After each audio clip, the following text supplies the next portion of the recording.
Rochambeau, the podcast about unique competitions, extraordinary events, and other amazing adventures. I'm Kim. And I'm Ted. Welcome back, everybody. We are happy to have you guys here, and we have something fun for you today. We do. You know what I like, Kim? I like fun. I thought you might. Yeah, so this is perfect for me right now. All right. This is what I need. Well, buckle up, Buttercup. Okay. It's the World Series of Birding. Click, click, I'm buckled.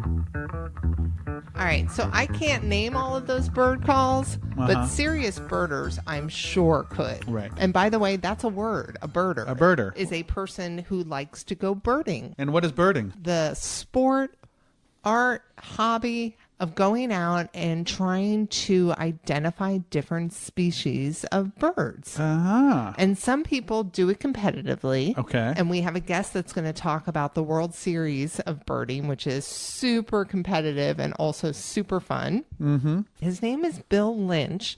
And we met on a podcasting forum site. Okay. Where people were just kind of exchanging ideas. On the Facebook? Yeah. And I put out what our podcast is about. And he was like, hey, my podcast is nothing about that, but guess what I do on the side? And he's a birder. That's awesome. I love hearing these kind of stories from people. Me too. And Bill Lynch's podcast is called Trial by Pilot. He does it with his wife and his brother, and they judge television shows completely based on their pilots. Oh, that's cool. Right? Yeah. I bet you get the totally wrong impression and this show's never going to be anything. And then it's The Sopranos. It's everything, right? Yeah. And I think it goes the other way too. When we were talking, I asked him what some of his favorites were. And he said they recently had just watched the Cheers pilot again. And boy, oh boy, did that hold up. He was like, it was an amazing pilot. Oh, cool. So I immediately thought of the best pilot that I think I've ever seen, which for me was Lost. Like that pilot was just a beautiful little movie. What about you? Can you think of a TV show that you really, really loved that first episode of? Probably Deadwood. Oh, yeah, that was a good pilot. That was good, yeah. All right, Bill Lynch and Trial by Pilot people. A couple of new suggestions for you, but back to birding. Birding. The World Series of Birding takes place in my home state where I spent my childhood, New Jersey. Okay. And Bill Lynch is going to tell us all about it. All right, Bill, let's hear about the birds.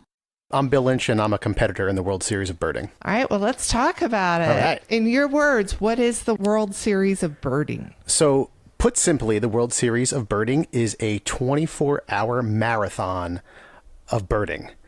Competitors are seeking to identify the most birds, and that can be through sight or by sound, in a 24-hour period from midnight to midnight on a specified day in May every spring. And how did you get involved with this? Well, I started birding pretty heavily after undergraduate school, and I met a gentleman by the name of David LaPuma, and he was going to grad school at Rutgers in the ecology program, and he led the first bird walk I ever went on, and that was, 12, 15 years ago now. And I ended up enrolling in the graduate school there. I was in David's lab studying ornithology. And David went on to become the executive director of the Cape May Bird Observatory, who is one of the driving forces behind the World Series. Oh, that's awesome. So take me back to that first bird walk that he invited you along. What did you love about it that got you hooked? You know, I was starting to get into it, and I was starting to spend more time outdoors. And just noticing how many different species there really were. I'm in central New Jersey, and if you really put in the time, you can see more than 300 species in a year. I think there's over 400 that have been recorded here. So, I mean, just not a number people would come up with if you asked them how many birds are in New Jersey. So, yeah, I got an old field guide, and I flipped it open, and I said, you know, that bird looks really cool. It was a belted kingfisher. And one of my first times out, this bird that is kind of solitary. It's not uncommon, but you kind of have to know what it looks like and how it acts.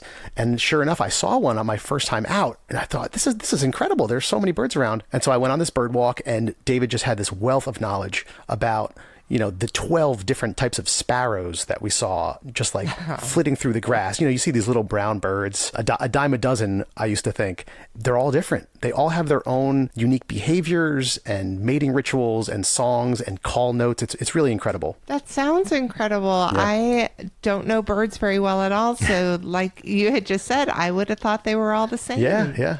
That's amazing. So now that you are so familiar with so many different species, do you have a favorite? So that little anecdote I just told about the belted kingfisher, they have always kind of held a spot in my heart.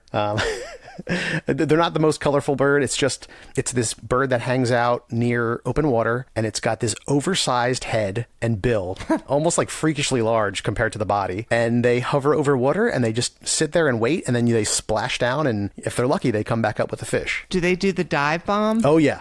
That's so cool. Yeah. Do you find yourself more partial to seabirds than birds that you would find in the forest? Not necessarily. Different times of year, you can find more, I don't know if I should say this, more interesting birds in certain types of habitats. So a lot of seabirds will start to migrate in August. The wood warblers, the really colorful little ones, are more like late September, October birds. And then like the big raptors, eagles, hawks, falcons are typically later in the fall. Well, what is the first time that you birded competitively? Was it the same friend who got you into it? Yeah, so it was a group of 4 of us from the Rutgers Graduate School of Ecology. I think the year was 2010. This is going back a ways, so I might be wrong. And we did, so there's a bunch of different categories of the competition, and the most popular one is the full state. So the entire state of New Jersey, from midnight to midnight, you can travel to any habitat you'd like, as long as it's within those confines. And so we did that for a couple years, I think 3 years straight. We did the entire state of New Jersey. You must have loved it if you immediately went the next year and then the year after. It's incredible. There are some stretches in the middle of the day that you are completely exhausted and you cannot get enough cups of Wawa coffee. But there's just this rush. It's really exciting to try to see and hear all these different birds and realize, I'm in New Jersey. We get a bad rap in certain places in the country, but there is an incredible diversity of habitat here and some really, really cool birds. I was reading through the rules of competition just a little bit and found it very admirable that the entire sport seems to be based on an honor system. Yes, it would be easy to lie once. Once you start to do that more and more, people will catch on. Right. If you happen to be seeing these really rare birds in habitats that they're not usually found and no other teams are seeing or hearing them, people are going to catch on pretty quick. Thankfully, that's rarely been a problem. But once in a while, you hear rumors of people, we call it stringing along, turning a common bird into something a little less common. And do you find that you're able to check them off more so by sound or sight? Surprisingly, it's actually sound. So, we start at midnight. So obviously you're just listening at that point. You're listening for owls, a few other night birds. Once in a while, you'll get a goose or a duck quacking late at night. And then it's usually in mid-May where a lot of the trees have leafed out already. And you're trying to do these things quickly. So if you're doing a full state run, you only have a certain amount of time in each spot as you're driving like 300 miles throughout the state. So you pull up to a spot and you listen, you hear the bird, and then you hit the gas again and you're on your way. Yeah, so if we had to see everything, you would be waiting for the bird to pop out behind some leaves. And actually, a lot of birds look really, really similar, like those sparrows we were talking about. Right. So a lot of the times the song or the call note is a more accurate way of identifying different species. Ever within your team, do you guys disagree on what you're hearing? Yeah, it happens. And usually we'll just sit there and listen for the bird to call again. And I think every team probably has 1 or 2 people that everyone knows. All right, this is the guy that knows the most about this kind of bird, this kind of duck, this kind of sparrow. So if he's saying that's what it is, let's listen closely and see if we can confirm it. That makes sense to me. Do you find that people are highly competitive? Is there anything that you would keep, like information-wise, a little closer to your chest? Well, actually, they just did a big rule change a couple years ago, and you were not allowed to share information at all with other teams. Oh, interesting. Yeah, no tweeting, no social media. You couldn't text your buddies on the other team. And then a couple years ago, they changed that rule, and now it is completely encouraged to post on the CMBO, Cape May Bird Observatory Twitter account with hashtags and text everybody. Actually, I think they created a text listserv just for this event because, you find a really rare bird sometimes in spring, like a bird that shouldn't even be on this side of the Mississippi will show up in Cape May after like some winds blew it over here or a storm. And so you don't want to keep that to yourself. That's part of the joy of the event, is to have everyone be able to see this really, really cool bird that you won't be able to see other times. Well, tell me about how your team did. Sure. So we did the full state run for a few years, and then I took a couple years of a break, and then I went back and we started doing the category called the Carbon Footprint Cup. So that's no motorized vehicles whatsoever. So that's obviously not the full state. Yeah, it's pretty obviously pretty incredible. So we would just do Cape May, which is the southern tip of New Jersey, the peninsula, and we would just do it on bikes and by foot. Neat. Yeah, and so the last time we did that, we actually won that category. Oh, wow. And how many did you spot to win? It was 179, I think. What? Yeah. And the winners of the full state will often see 220 species in a day. Holy moly. Yeah. That's amazing. I had no idea. I spent my childhood in New Jersey. We moved when I was 13, maybe somewhere close to where you are, because you mentioned you're in central Jersey. I grew up in a town called Bound Brook. Oh, I know it well. It's about 20 minutes down the road. There you go. And I don't remember my childhood that I grew up in a very nature-rich or bird-centric area. Yeah. This is blowing my mind. Yeah, I mean, that stretch from New York and Philadelphia, you have to put in the effort because there's a lot of concrete. Right. But there are these little gems, these little patches of green that as birds are flying over, they see and they say, all right, I'm tired. I'm going to go settle down here for the day.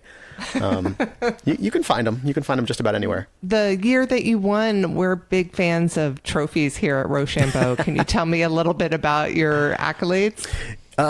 Yeah. It was there was a trophy involved. You don't get to keep it. You bring it back and you hand it off next year. It was like a see-through kind of faux crystal thing, and it had a big footprint on it for the Carbon Footprint Cup. The winners of the statewide competition get like big, hefty trophies with like nameplates on it, like the Stanley Cup almost. Wow. Yeah, and they bring it to a bar in Cape May afterwards, and you fill it up with beer. It's pretty fun. Well, can you tell me a little bit about the community? I know this started with a friend and that you obviously have a team that you prefer to work with, but in general, is it a tight community? Would you want to visit with some of these people outside of birding? Oh, yeah, absolutely. And I do. I mean, I went to school with a lot of these people, and I now drink beer and play board games with them and, do other nature-related things. Yeah, it's tight-knit, but it's inviting. What I really love is when I'm out teaching somebody new that's just seeing a common bird for the first time with new eyes and asking questions about it and seeing them get excited. That's the really cool part of it. That's neat. Yeah. So if you wanted to encourage listeners to give it a try, where would you send them to learn more? I would search for the nearest hiking trail. Any time of year you can find birds and other interesting wildlife. If you're looking for birds specifically, spring and fall during migration is probably best. But find a cheap pair of binoculars. You don't need $2,000 optics. Find what you can afford. See if it's something that interests you. Go out. Have a nice day on the trail. See if you see any birds. If you get into it, pick up a cheap field guide. I mean, you can get pamphlets that show you the most common birds of your area for a couple dollars. Or you can go onto a site called eBird. There's another great site called the Cornell Lab of Ornithology. They have some great resources there. See what you can see. And then if you decide that you want to upgrade your binoculars or some other equipment, then you can invest after that. That's killer. So I'm going to pick your brain. We have a pair of cardinals, red cardinals, that I think live in our backyard because we see them all the time. But often I start wondering, is it the same pair of cardinals? How would I know? The same pair coming back year after year? Yeah, or just day after day. Like, would multiple sets of cardinals hang out in the same area that they could be doing a switcheroo on me and I wouldn't even know? Are you seeing one male and one female? So one bright red? Yep. If you're seeing one male and one female day after day in your yard, it's most likely the same birds. That's so cool. Yeah. And so here's a quick story. I have a small patio with a bird feeder. And so every winter I'll put out seeds, and a little tiny bird called a dark-eyed junco will come visit the feeder. And a couple years ago, one was partially leucistic. So it had like a pigmentation issue. And so it had a very, very distinct wing pattern. Like it's usually this slate gray bird. This one had like some white splotches. And so for 3 winters in a row, this same junco flew to New Jersey during the winter and found my little tiny patio in suburban New Jersey. I mean, it's just unmistakable, the little wing pattern. So these birds can definitely find. It blew my mind the second year when it came back. And then for a third year, it came back again.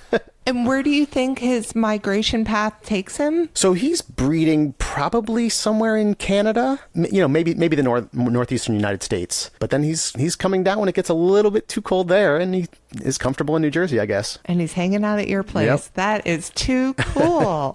Too cool. Yeah, so if those 2 cardinals show up again next year, it might be the same 2 cardinals. Well, how do I know for my climate whether or not they would be here all year? Does that ever happen if I'm in the South?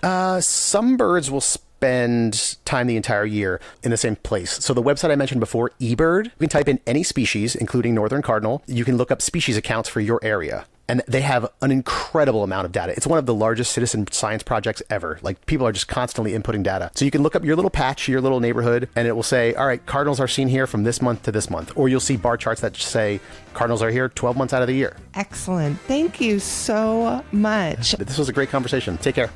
Bye. Bye. So I went on the website that he recommended and found out that the northern cardinal is known to live in my area year round.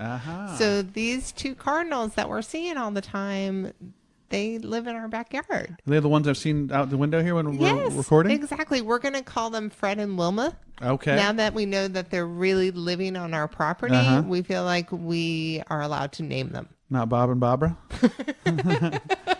That's called a shout back. Past episode, Ted told me about a Facebook page that he hosts randomly called Bob and Barbara's Bahaba Baba Bada Barbecue Bar and Lounge. Came up because we were talking about an event in Bar Harbor, and honestly, it brings me a lot of joy. Yeah. So back to the birding. Yes, back to the birding. Did you ever see the movie called A Big Year? It came out in 2011. No, I did not. It was with Steve Martin and Jack Black and Owen Wilson. Wow. And it's really, really good. And it is all about birding. Wow. So A Big Year in birding is trying to see as many different species as you can all over the country within the same exact year. So Owen Wilson's character in the movie was the person who had set the world record for a big year in 1996.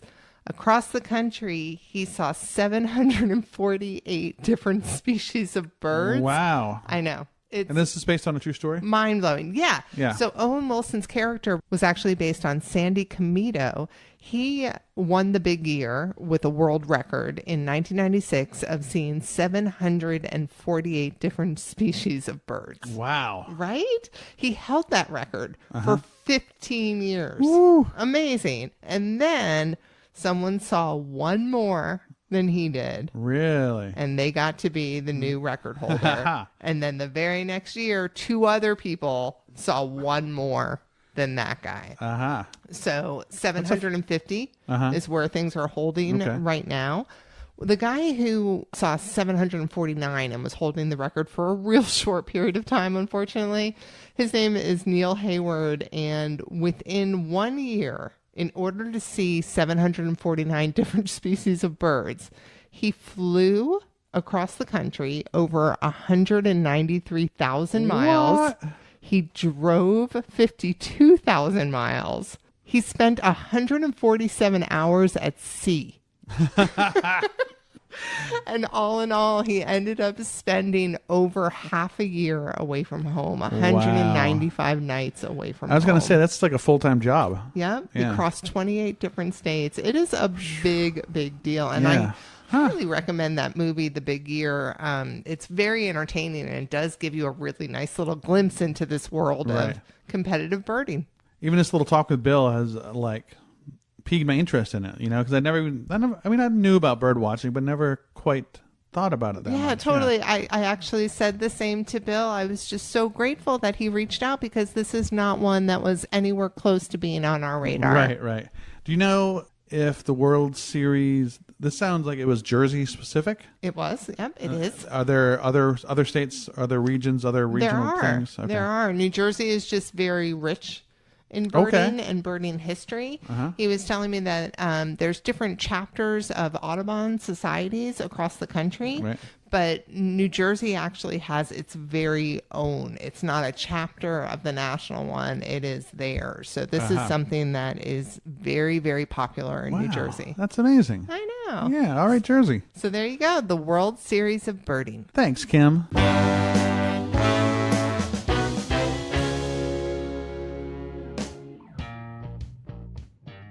Kim. Yes. Let's go to the calendar. Do you want to kick it off? Yes, please. Okay. You said you had a good one. I do. On the 20th, this Saturday, is the World Snail Racing Championships. Slow your home. They say at this event when they're like, instead of ready, set, go, they go ready, set, slow. I love it. It's been going on for 25 years. It's only a 13-inch little bitty course, but it takes place in Kings Lynn, England. Ooh, I think I've heard about this one. Yeah? Yeah, there's a story about a snail was hanging out on the side of the road, and they were racing their cars. So he painted an S on his car. So when he drove by, people could say, "Look at the S car go." Oh my gosh. I feel like you worked really hard for that. I should appreciate it more. You should, but you don't. Slow clap. Somebody out there might. Slow clap. Easy, for ready, Ted. set, slow clap.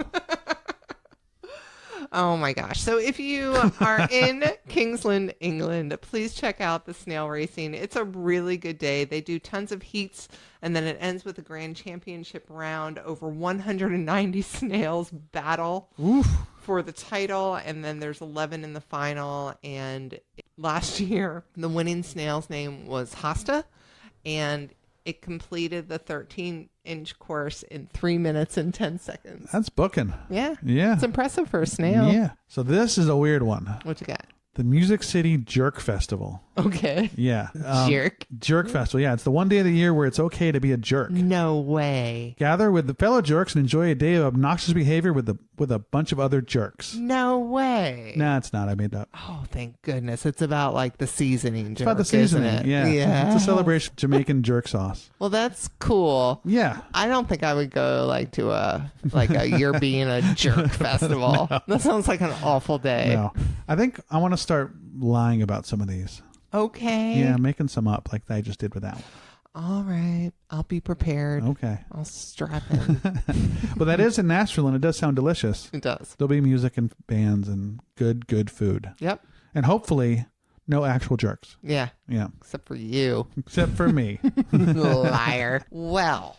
If you people, nice people of the world. Non-liars. Have an event that we need to know about, please make that happen. Yeah, reach out and we will add it to our calendar, which is at rochambeaupodcast.com/events. There you'll find everything that we chat about on these calendar segments. And if you reach out to us, you might just find your event. Right. That feels good. Yes, it does. Right. Indeed. Cadillac Jones, thank you so much for letting us use your music on this podcast. We truly appreciate you guys. And thank you, people, for listening. If you like us, leave us a review somewhere, probably on one of those podcast places. Yep. Not just like, in the bathroom stall. Although I would still greatly appreciate that. Would you? Oh my gosh. If I walked into a bathroom stall and there was graffiti, like Rochambeau is a great podcast, I would lose my nuts. Oh my God. One can dream. Recently, I was in a restroom and there was like political discussion back and forth on the wall. And I'm like, don't you people have Facebook? It is the old version of Facebook, isn't it? It really is. I am a big fan of some bathroom graffiti. You can learn a lot about life. My favorite graffiti of all times is it said Ann Arbor is a whore, and someone crossed it out and wrote city. All right. Until next time, people. Goodbye.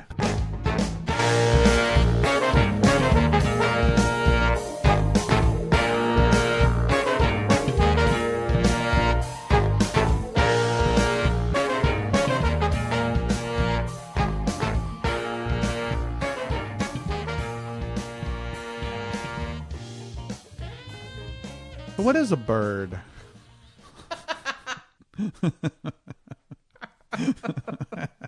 Explain bird to me. Oh my gosh.